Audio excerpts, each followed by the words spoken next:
All right, welcome to Locked In, everybody, your source for everything basketball. My name is Nick DeFeo, alongside my co-host, Jason Shea.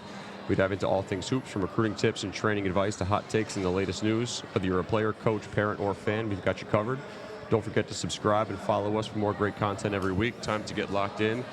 Coach, today's a special one. We have Sam Ferry here, head coach of Rhode Island College. Sam, how are you today? I'm great, Nick. Great to be here. Great to walk by you and get invited into this chair. This is amazing. Couldn't have worked out any better. Just happened to be passing by and figured I'd ask you to come on the pod, and here we are. So I really appreciate it. Absolutely. My pleasure. Sam, let's get started about your path quick. Started at Vanderbilt, then to Monmouth, then Pittsburgh, then Cleveland State, then Holy Cross, and now obviously Rhode Island College. How's your experience been at Rhode Island so far as the head coach? So I got hired 1 year ago. It has been the most fun I've ever had coaching, and I think I work with some terrific people. But at the end of the day, the kids that I coach are my type of kids. I mean, they are grateful, they're hungry, they're super coachable, they're highly competitive, they love ball. So I'm having a blast, and we haven't even really started winning yet. So. Right, you haven't even begun yet. Obviously, your first year last year, finished fourth in the league in the LEC, which is great for year one. What's on tap for year two for you guys? Everyone's talking about some of these kids. We've added 3 freshmen, 2 transfers. We had a kid sitting out, but I think the thing I'm most excited about for this year is the internal growth we've had in our program. Our core of 9 guys is all returning. And a handful of them have taken major steps forward, and hopefully their head coach has too. So we're very optimistic about this year. Great. Coach, tell me about building a program. You start out at Rhode Island College now. Obviously your first goal is probably win the league, get to the NCAA tournament, those types of things. Those are your how do you do it? How do you build culture, and how do you put your stamp on the program? So I think, I gave a lot of thought to this over the years. I've always wanted to be a head coach. I worked for 4 terrific head coaches. Kevin Stallings at Vanderbilt and Pittsburgh, King Rice at Monmouth, Dennis Felton at Cleveland State, who's now at PC as an assistant. Yeah, I had him in the gym last week. I met him. Yeah, he's recruiting one of our guys. Yeah. Okay. Coach awesome. Felton is great guy. The best. Yeah. The best. Brett Nelson at Holy Cross. You kind of pull from each of them, but I think at the end of the day, you have to be as authentic to yourself as possible. As my daughter tries to squirm away. But so for me, I started as a manager, okay? And when I got the job, a friend of mine was like, don't talk about being a manager. You're a head coach now. But really, that's how I started. So our 3 core values that all relate back to how I started we're humble, hungry, and selfless. Like we're humble. We're not entitled to anything. I want guys who are really, really hungry. I didn't take a head job just to hang out, and I wake up with a fire, and I want team guys. So I think building your culture starts with identifying who you want to be, and if we can find guys that are humble, hungry, and selfless, we're at least off to a good start. That's great. And just as a follow-up, talk about the difference. I mean, you've coached at some pretty major programs. We got a fan real quick, just showing. Oh, let's go. There we go. Right. Let's go, baby. Beautiful. This is like a perfect fishing hole, right? You can find guests for the podcast, you got people from all over New England. Talk about the difference coming from Division I, to where you are now in recruiting, and talking to players and how you approach it differently. Sure. Obviously, not having scholarships and you're kind of going into a different world, but still trying to get the right guys to fit what you want in your program. So I think every school, regardless of level, has a unique niche. At Vanderbilt, obviously, is high academic. It's in the SEC, is totally different than Monmouth, is totally different than Holy Cross, which is in the Patriot League. So I think it's important anywhere you're at to try to figure out what your sweet spot is. And Rhode Island College, for us, it starts in Rhode Island. There's a lot of really good players in Rhode Island, but then there's a lot of good players not too far away. In Connecticut, for example. Certainly, financial aid and not having full scholarships changes it a little bit. But at the end of the day, you got to find good players who are looking for Rhode Island College who fit us. That's great. Yeah, let me know if you see her run that way. Yeah, she's creeping behind. We have our security behind the camera. That's gonna rein her in.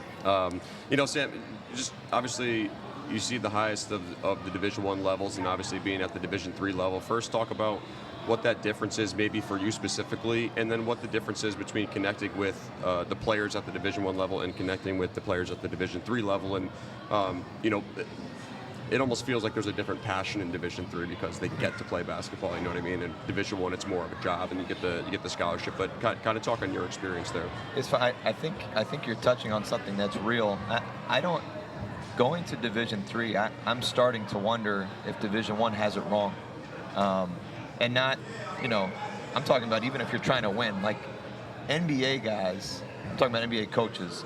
Look at Division I college coaches and think they are just out of their minds with how they, like, it's a 12-month basketball schedule. Now, this was the hardest offseason I've ever had because I went all the way through basketball withdrawal.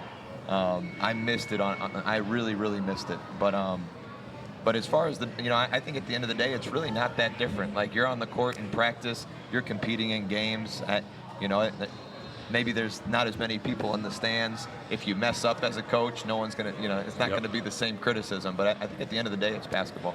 Yeah, no question. And obviously you guys look forward to that October 15th date, which is just around the corner now. And I know this is the first year that the NCAA changed the practice rule in the fall. Yes. Is that correct? And how have you guys used that? I think it's 8 hours. Yep. How have you guys used that this year? So for us in Division III, you actually get 8 practices before October 15th. 8 practices, so for us this year, we used our first 5 to install our offense.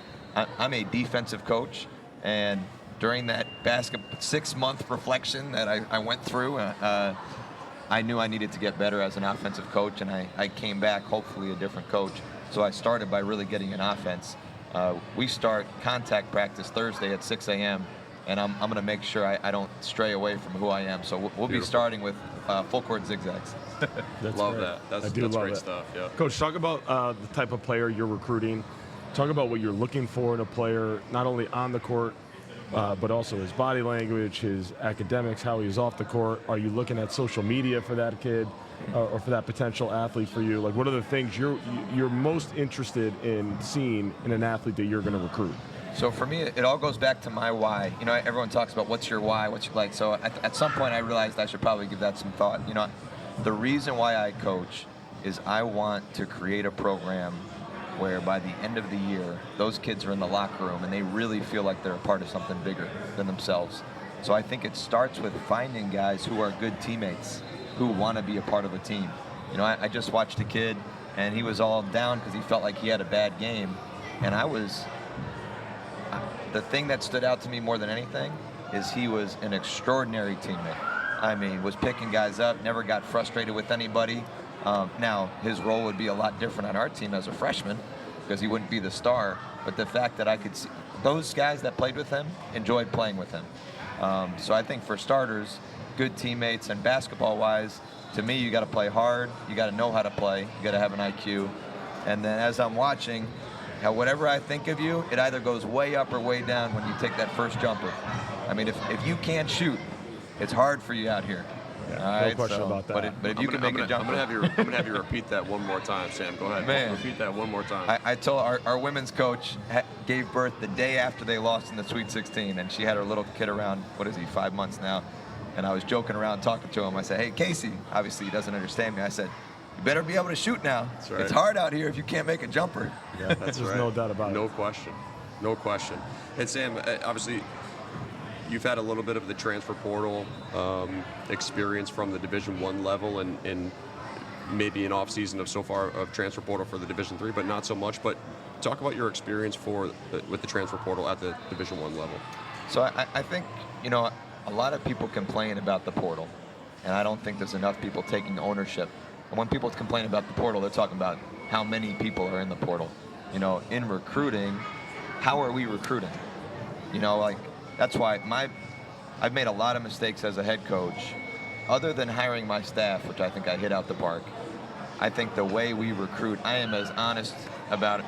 I mean, when I recruit, I don't recruit to get kids. I recruit them in a way so I can coach them once they are with. Now, if they're upset once they're there, that's normal, but they're not going to be able to say, coach told me this and now it's like this. No. I told you it was going to be like this. You told me you were going to handle it this way. Okay, and I think how we recruit as coaches, you need to build a foundation in recruiting the right way, so when they do come with you, they're not looking at you sideways like you sold them. Sure. You know. Yeah, that's great. And have you had any experience with portal kids at the Division III level, Oh, yeah. or not many at all? No, for sure. We had about, what's up, guys? We about half of our incoming guys in year one were transfers, and this year 2 of our 5 are transfers. Got it. Got it. Yeah, that's great stuff. For young coaches out there, talk about your experience at becoming a manager initially, and then getting on to that, major level, major Division I level, and kind of working your way up to an assistant, and then ultimately to a head coach. So, what did it take for you to become that manager, and then take that step from manager to assistant? Yeah, so I think I was lucky. I had enough self-awareness at 17 to know I wasn't good enough to play at the Division I level. I actually thought I could play at the D3 level, and now I was probably wrong. You could have played it. Yeah. No, but I think the hardest thing to do is to get in the door. So people come up to me all the time and say, "Hey, I want to break in." What you're doing when you break in is irrelevant. Like, you could go get coffee it doesn't matter. It's just the people you're around, so you can build those relationships, and hopefully that catapults you. I was lucky. Kevin Stallings was the head coach at Vandy. I went there for undergrad. One of the assistants on that staff ended up getting the job at Monmouth 5 years later. He hired me as his assistant. 6 years after that, Kevin Stallings is at Pittsburgh. He hires me back. The same guy I was a manager for hires me as an assistant in the ACC. So as far as guys who want to get into coaching, first of all, you can always reach out to me, because it's not easy. I want to help you. But it's all about just breaking in with the right people. Yeah, no question. And as a coach myself, and obviously the first time I had met you was, I think we talked about back in 2017 or so. It might have been right before that when a buddy of mine and Scott Moses and I came down to Monmouth practice. And that was probably one of the coolest experiences that we've ever had and that I've ever had. And obviously you welcomed us to King, put us right at half court. And you guys were prepping for the NCAA tournament, or the conference tournament at that time. And it was lively, the music was bumping, so it was a good experience, man. So I appreciate that. Yeah, no, that was a fun team to watch for sure. So, Coach, what else you got? Anything for Sam? I got a lot. I mean, I got to get Sam down to. I got to get Coach down to Notre Dame. Of course. I'm staring at a good recruit right now. Yeah. Working the table. We're at the Vertical Hoops tournament this weekend, and Coach, some advice for youth coaches. We had a conversation about this the other night, and we were talking about red flags to watch out for when choosing an AAU program. But some positive advice for AAU coaches who are limited in practice time, limited in gym time. What should they focus on if they're getting in the gym twice a week for a couple hours or less? What do they focus on in that amount of time in a shortened season in AAU from a college coach's perspective that would be helpful for their kids? I think if you asked any college coach where kids are falling short as freshmen, I think it would be close to unanimous. There would be a lack of IQ, a lack of knowing how to play. I think if you asked any NBA coach where guys are falling short when they enter the pros, they would tell you it is a lack of IQ. So I think we all have a responsibility. These guys are in the gym now. They all have their trainers. They're all getting shots up. Well, maybe they're not getting shots up enough, but they're working on their skills. I think designing practices where they have to make decisions and be basketball players is the best thing you can do for them. That's great advice. That's great advice. That is. Man-to-man or zone at the youth level? Well, I mean, there's more decisions that have to happen if you're playing against a man, so it would probably help these kids to play man.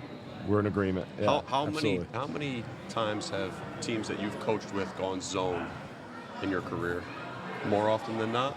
How many times have we gone zone against somebody else? Or? You guys as your team at Rhode Island, or any of the times as an assistant or a manager? More, obviously, majority's been man-to-man. So, I mean, Kevin Stallings I was with for 6 years. King Rice I was with for 6 years, and it's the same family of coaches. So that's 12 years of my career.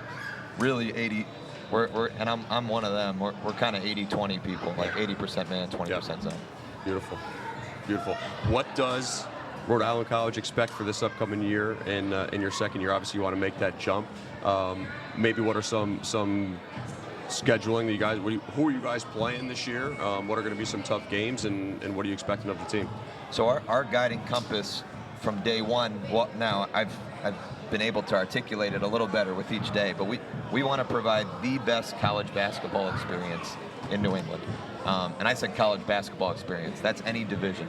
So, we're going to run it like a Division I program. We're going to schedule as hard as possible. We actually open at Monmouth 3 weeks from Beautiful. 3 weeks from Friday. Great stuff. But we have a core of guys, 9 guys returning. A core. We're really old. We added some good pieces. I think, like I said, we've had good internal growth. I think I've grown a lot as a coach. I'm expecting us, for this year, my whole thing is by the end of the year, I want us to play championship basketball. Is that going to happen tomorrow?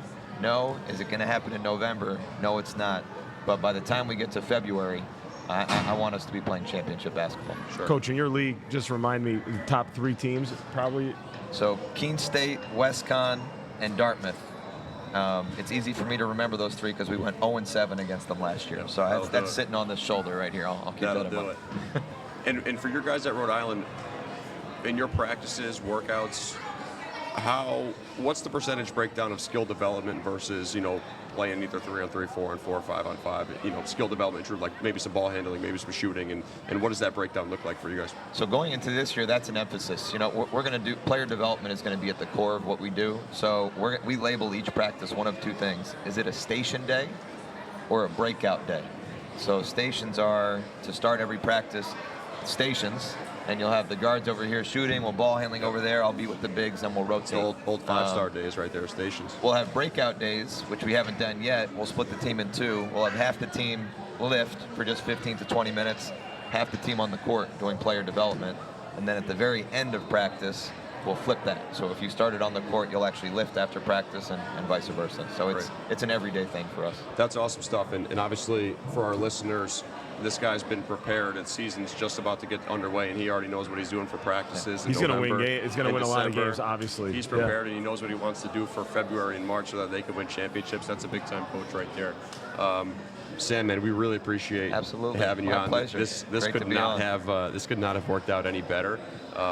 We look forward to watching you guys this year. Obviously, like Coach said, we got to get you down in his gym. Absolutely. There's a couple of guys there for you. So we appreciate it. Best of luck. Sam Ferry, Rhode Island College. This is Locked In Podcast, your source for everything basketball. Once again, make sure you subscribe and share. More great content every week coming up. Thanks, Sam. Thank you. You're the man.